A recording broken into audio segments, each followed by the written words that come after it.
여러분, 제가 이 교회 이 강단에 서서 특별히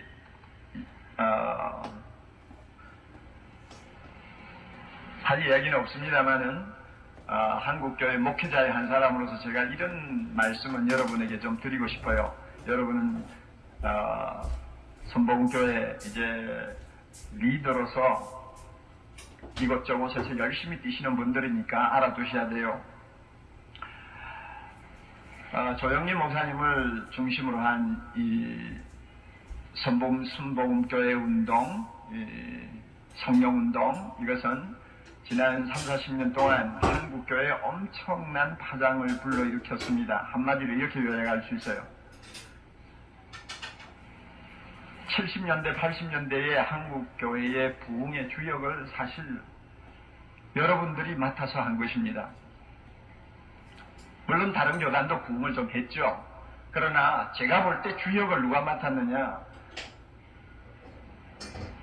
선복음교회, 오순절 운동하시는 성령운동하시는 여러분들이 한국교회 부흥의 새로운 장을 열어왔습니다. 그래서 갑자기 조금 지나니까 인구의 4분의 1이 크리스찬이 되었다 하는 말들이 공공연히 퍼질 정도로 1200만 명의 성도가 한국에 있다 하는 이런 통계가 나올 정도로 상황이 바뀌었어요. 이것은 기적 같은 부흥인데요. 여러 가지 요인이 있겠지만은 여러분들이 소속된 이 여의도 선복음교회를 중심으로 한 성령운동이 이 부흥을 주도해 왔다는 데서는 이것은 다른 이견이 없습니다. 우리 모두가 공감하는 거예요. 이런 면에서 하나님이 여러분을 통해서 큰일 하심을 참 축하드리고 하나님께 영광 돌려지기를 바랍니다. 그리고 또 하나 중요한 거 있어요. 이 교회와 또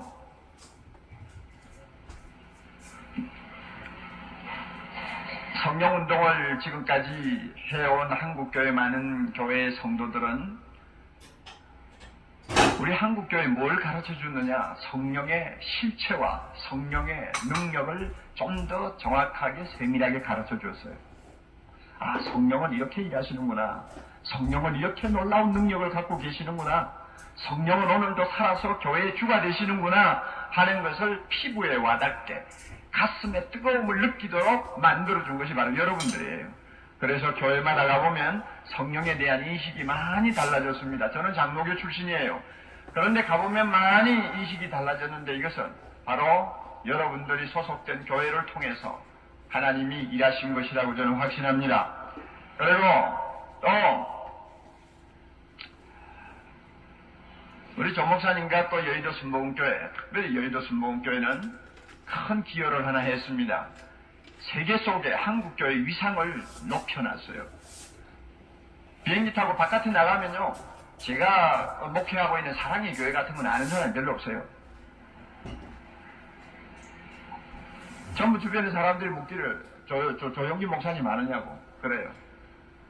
제가 어떤 때는 배가 아파가지고 나 잘 모른다고 그래요. 한국에 있는 나는 잘 모르는데 당신은 어떻게 아느냐 물으면 내보다도 더 유창해 얼마나 많이 아는지. 자, 이거는 반농담이고요. 여러분, 세계 속의 한국교회의 위상을 또 한국교회 안에 역사하신 하나님의 그 영광을 여의도 선복음교회와 또 조 목사님이 특별히 많이 알려놓아서 어디를 가나 우리가 참 하나님께 감사할 일들이 많은 것을 고백합니다. 여러분들이 이런 일에 쓰임받게 된 것을 참 진심으로 축하드립니다. 그러므로 여러분 스스로의 긍지가 있을 거예요. 자부심이 있을 거예요. 나쁜 거 아니에요.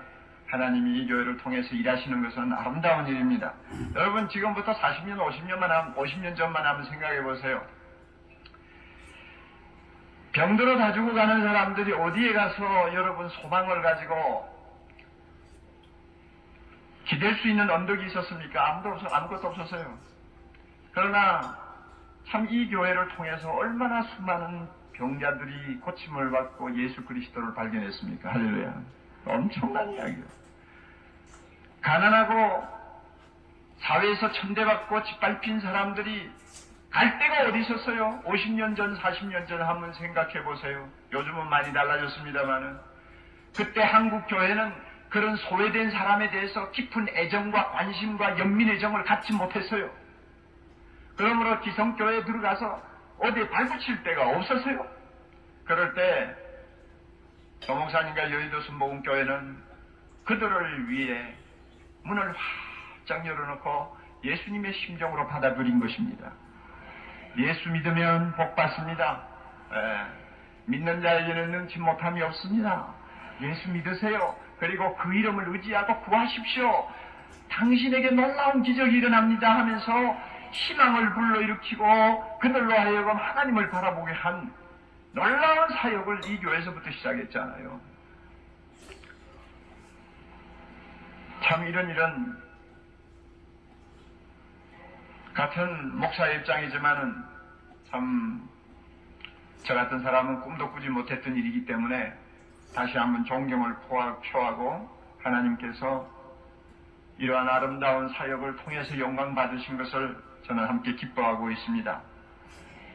자, 그런데 이제 보세요, 여러분.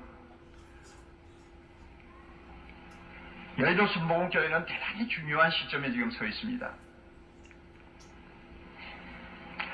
저는 한국교회 목사의 한 사람으로서 여의도 순복음교회가 조금이라도 잘못되는 걸 원치 않습니다. 믿어요? 안 믿어요? 네, 왜냐하면 우리 모두 예수 그리스도의 영광을 위해 존재하는 사람들입니다. 우리 모두 하나님의 나라가 이 땅에 임하는 꿈을 가지고 함께 뛰는 사람들입니다.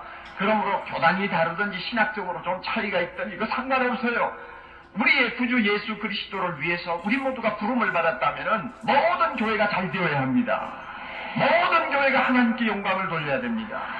그러기 위해서 저는 이 교회가 조금이라도 병든다든지 조금이라도 침체된다든지 과거에 하나님이 주신 능력을 상실한다든지 하는 일이 일어나기를 저는 조금도 원치 않습니다. 그런 의미에서 지금 이 교회는 대단히 중요한 분기점에 서 있어요. 왜 그런지 아세요? 여러분, 조영기 목사님이라는 분을 한번 생각해 보세요. 기독교 역사 2000년 우리 역사를 돌이켜보면 이만한 일을 할 정도로 하나님 앞에 쓰임받은 사람 꼽으면 몇이 안 돼요. 특히 목회자의 입장에서는 두 손가락, 세 손가락 안에 들어갈 거예요. 앞으로는 다시 이런 볼륨을 가지고 일할 수 있는 사역에 부름받는 종이 다시 태어날지도 잘 몰라요. 한국 기독교 100년사에는 이것은 전무후무한 하나의 역사입니다. 이런 조 목사님이 지금까지 반세기가 넘도록 이 교회를 이끌어 오셨어요. 그러나 조 목사님도 인간이에요. 제가 볼 때 사역을 얼마나 더 하실지는 모르지만 과거보다는 적게 남은 것 같아요.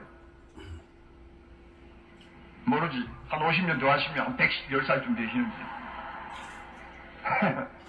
그러나 사람이니까 그럴 수가 없죠. 그렇게 위대한 모세도 하나님이 그만두라 하니까 그냥 손들고 하나님 앞에 가지 않아요. 조 목사님에게도 그와 같은 때가 온다 그 말이에요. 그러면 중요한 문제가 남습니다. 사람은 가도 하나님의 일은 계속 발전해야 합니다. 지도자는 가도 하나님의 교회는 날로 부흥해야 합니다. 그래서 하나님의 나라가 이 땅에 완성되는 그날이 빨리 와야 됩니다. 따라서 지금 여러분들이 이제 이 문제를 놓고 기도하면서 많은 고민도 하시는 줄 알지만은 그러나 어떤 면에서는 또 하나님이 제2의 도약을 할 수 있는 새로운 기회를 이 교회에 주신다고 저는 믿습니다.